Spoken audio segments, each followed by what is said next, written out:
بسم اللہ الرحمن الرحیم السلام علیکم ورحمۃ اللہ وبرکاتہ ربی اشرح لی صدری ویسر لی امری واحلل عقدۃ من لسانی یفقہوا قولی الحمد للہ رب العالمین۔ اس پیارے رب کا بہت بہت شکر ادا کرتے ہیں۔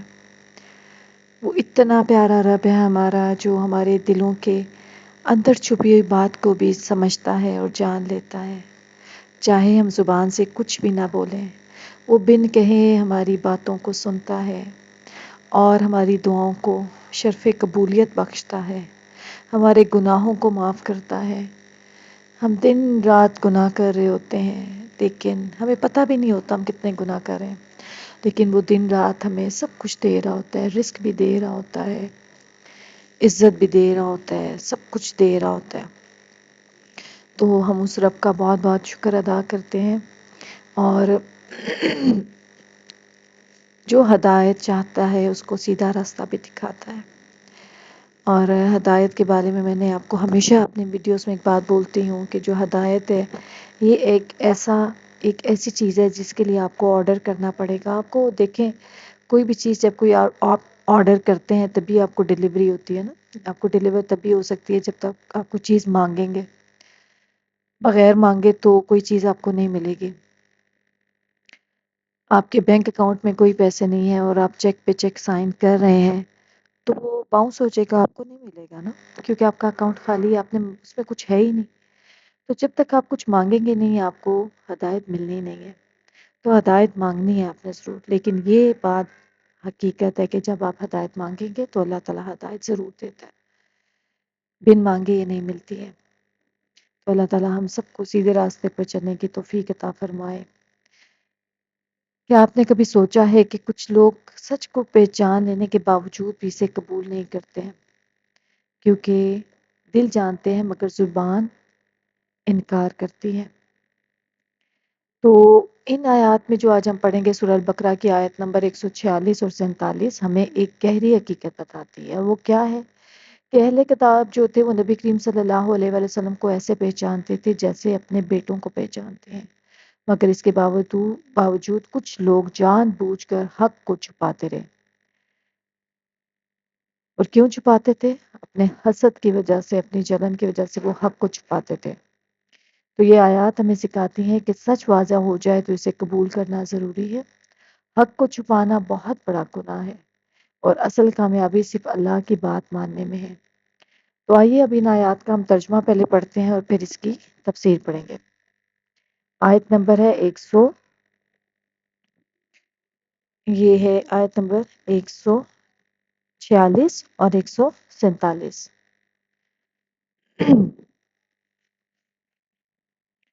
جن لوگوں کو ہم نے کتاب دی ہے وہ اس کو ایسے پہچانتے ہیں، یعنی کہ رسول کی بات ہو رہی ہے، جن لوگوں کو ہم نے کتاب دی ہے وہ اس کو ایسے پہچانتے ہیں جیسے وہ اپنے بیٹوں کو پہچانتے ہیں، اور بے شک ان میں سے ایک گروہ ضرور حق کو چھپاتا ہے حالانکہ وہ جانتے ہیں یہ حق ہے تمہارے رب کی طرف سے، لہٰذا اس کے متعلق تم ہرگز شک میں نہ پڑنا۔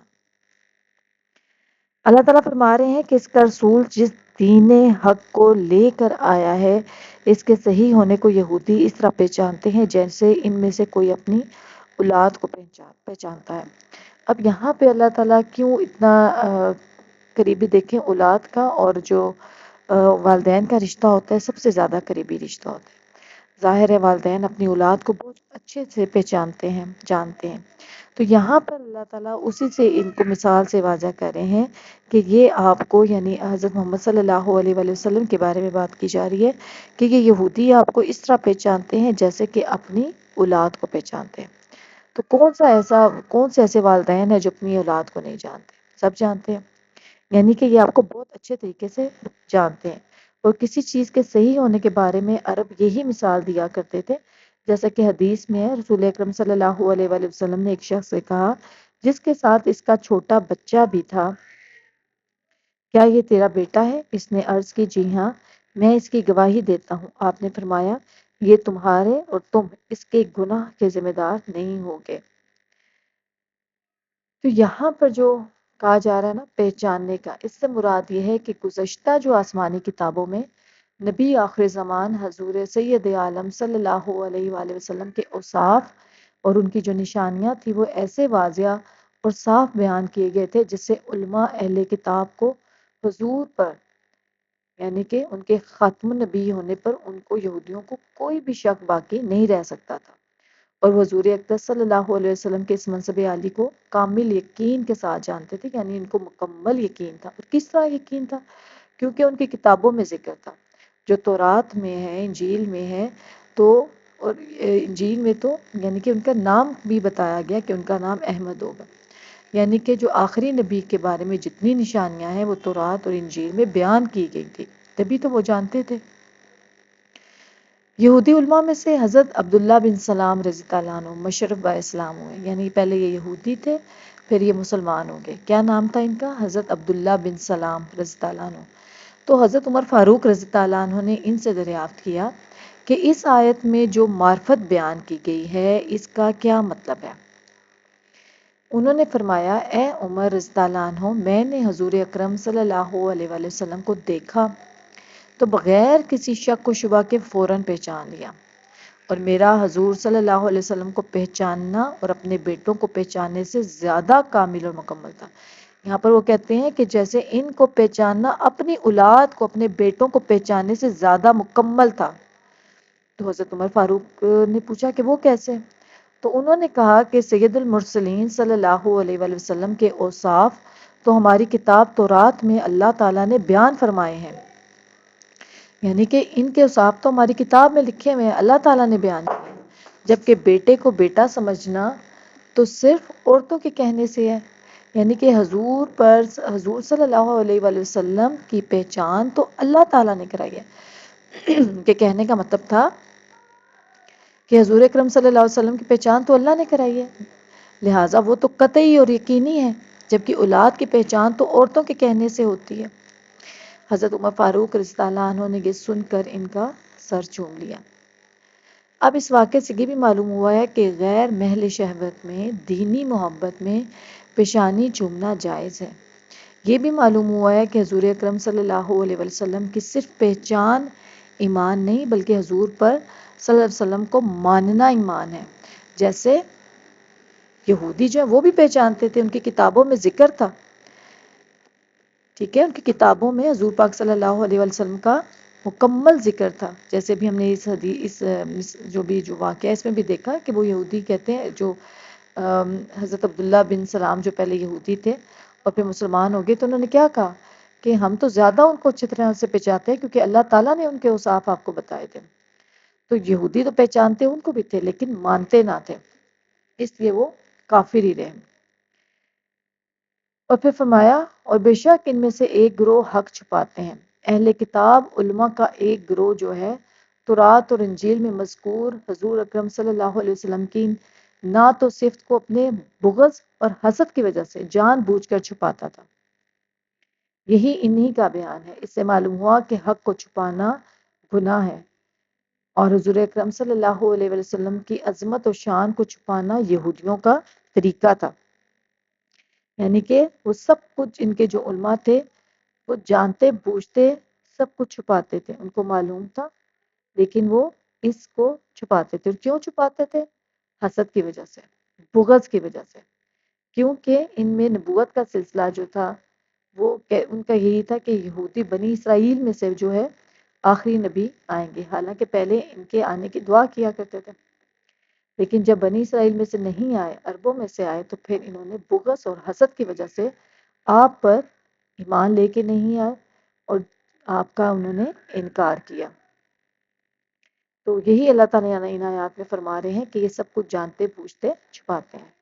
اب اگلی آیت میں کیا ہے 147 میں، حق وہی ہے جو تیرے رب کی طرف سے ہو، بس تو ہرگز شک میں کرنے والوں میں نہ ہونا۔ مطلب کیا کہ قبلہ کی تبدیلی اللہ تعالیٰ کی طرف سے۔ ابھی جو سارا پیچھے مضمون چل رہا تھا وہ کیا تھا؟ جو قبلہ تبدیل ہوا تھا، پہلے مسلمانوں کا قبلہ جو تھا وہ بیت المقدس تھا، پھر جب حضور پاک صلی اللہ علیہ وآلہ وسلم کی بہت خواہش تھی کہ قبلہ وہی ہو، بیت اللہ ہو، خانہ کعبہ ہو، تو آپ بار بار آسمان کی طرف دیکھتے تھے اور دعا کرتے تھے کہ کب قبلہ تبدیل ہو۔ جیسے پچھلی آیات میں ہم نے پڑھا تھا تو اللہ تعالیٰ فرماتے ہیں کہ اے نبی ہم آپ کا بار بار آسمان کی طرف جو آپ چہرہ کر کے دیکھتے ہیں بے شک ہم دیکھ رہے ہیں اور عنقریب ہم آپ کو خوشخبری سنائیں گے. تو اللہ تعالیٰ نے وہ خوشخبری سنائی، قبلہ تبدیل ہوا. تو یہاں پہ یہی ہے کہ قبلہ کی تبدیلی اللہ تعالیٰ کی طرف سے حق ہے، اس میں کوئی شک نہ کیا جائے. یوں ہی اللہ تعالیٰ کی طرف سے آنے والا ہر حکم حق ہے، اگرچہ اس کی حکمت ہمیں سمجھ نہ آئے یا آئے، لیکن حق وہی ہوگا اور مسلمان کا کام اسے ماننا اور اس پر عمل کرنا ہے. کسی بھی طرح کے حالات میں اس میں شک کرنے کی گنجائش نہیں ہے. تو یہاں پہ یہی کرنا ہے کہ آپ نے کبھی بھی اللہ تعالیٰ کے کسی حکم پہ کچھ شک نہیں کرنا.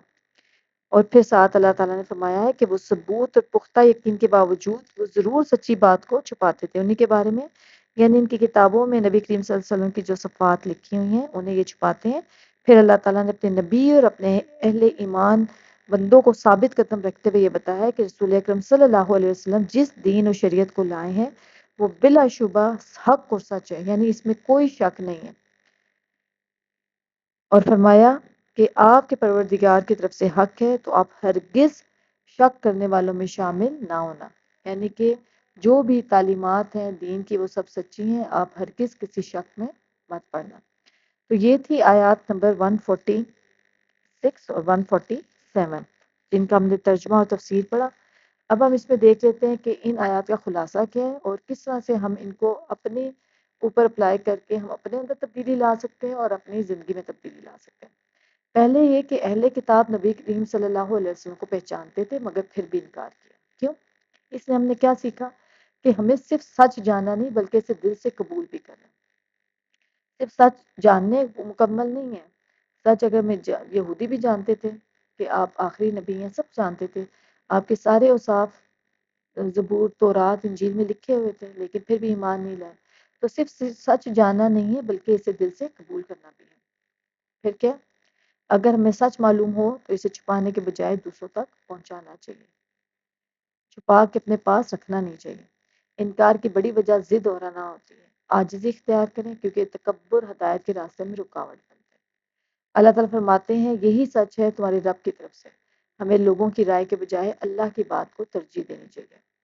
شک سے ایمان کمزور ہوتا ہے. اللہ تعالیٰ فرماتے ہیں بس تم ہرگز شک کرنے والوں میں نہ ہونا. مطلب کیا ہے کہ ایمان کو مضبوط رکھیں اور شک و شبہات سے بچیں. جب حق سامنے آ جائے تو انکار کی کوئی گنجائش نہیں رہتی. ٹھیک ہے، فوراً قبول کرنا چاہیے، ڈیلے نہیں کرنا چاہیے. اور کون سچ جان کر بھی انکار کر رہا ہے؟ اللہ سب جانتا ہے. ہمیں اپنے دل کو صاف رکھنا چاہیے اور اخلاص کے ساتھ سچ کو اپنانا چاہیے. سچ کو پہچان کر بھی اگر ہم اسے نہ مانیں تو پھر ہم اور انکار کرنے والوں میں کیا فرق رہ جاتا ہے. اللہ تعالیٰ ہم سب کو سچ کو پہچاننے کی اور اس کو قبول کرنے کی اور اس پر سچ پر عمل کرنے کی توفیق بھی عطا فرمائے.